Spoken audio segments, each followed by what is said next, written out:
Nah, tadi kan disampaikan oleh Pak Sako ada nilai ambang batas. Nilai ambang batasnya seperti apa? Nah, untuk peserta ujian dinas tingkat 1, ini mohon diperhatikan, nanti ada 3 macam jenis tes, ada tes wawasan kebangsaan, tes pengetahuan umum, dan tes substansi instansi. Tes wawasan kebangsaan ini ada Pancasila, ada undang-undang, ada sejarah, ada bahasa Indonesia. Masing-masing jumlah soalnya 10 soal ya. Jadi kalau kita lihat 40 soal dikali 5, 200. 200 kalau betul semua. Nah, ini nilai ambang batas minimalnya 100 ya. Jadi kalau Bapak Ibu setengahnya benar, ini sudah melewati nilai ambang batas. Kemudian tes pengetahuan umum, ada sistem perencanaan pembangunan nasional 5 soal, ada peraturan kepegawaian, pelayanan publik, dan perkantoran, ini masing-masing 10 soal, dan literasi digital 5 soal. Jadi kalau kita lihat totalnya sama, 40 soal. Kalau 40 soal ini benar semua, 40 dikali 5, 200, itu nilai maksimal ya.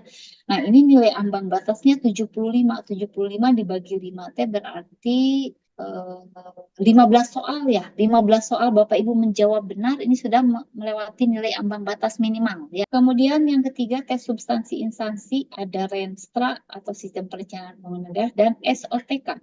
Ini masing-masing 10 soal. Ini kalau betul semua 20 kali 5, 100. 100 soal kalau betul semua. Nah, ini nilai ambang batasnya hanya 35. 35 dibagi 5, 7. Berarti 7 soal saja Bapak Ibu menjawab benar, ini sudah bisa memenuhi nilai ambang batas minimal ya.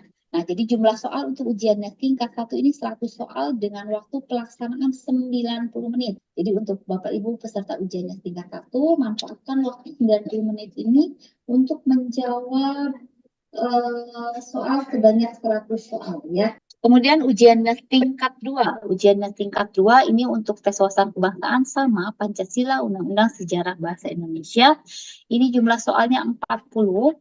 Nilai ambang batas kelulusannya sama 100. Kemudian tes pengetahuan umum, ada sistem perencanaan pembangunan, peraturan kepegawaian, tata kelola pemerintahan yang baik atau good governance, kebijakan publik, pelayanan publik, dan literasi digital. Ini total soalnya 50 soal dengan nilai ambang batas kelulusan 90. 90 dibagi 5 berarti berapa ya? 18 soal ya. 18 soal Bapak Ibu benar menjawab, itu sudah melewati nilai ambang batas. Kemudian tes pengetahuan manajerial, ada teori kepemimpinan dan fungsi manajemen. Ini jumlah soalnya 20 soal. Nilai ambang batas kelulusannya 35. 20 kali 5, 100. Kalau betul semua. Kalau 35 berarti 35 dibagi 5, 7. 7 soal Bapak Ibu menjawab benar, ini sudah melewati nilai ambang batas kelulusan. Kemudian tes substansi instansi, ini ada Renstra dan SOTK, ini sama 20 soal dengan nilai ambang batas kelulusan 40. Sehingga jumlah soal untuk ujiannya tingkat 2 totalnya 130 dengan waktu pelaksanaan 120 menit ya untuk ujiannya tingkat 2.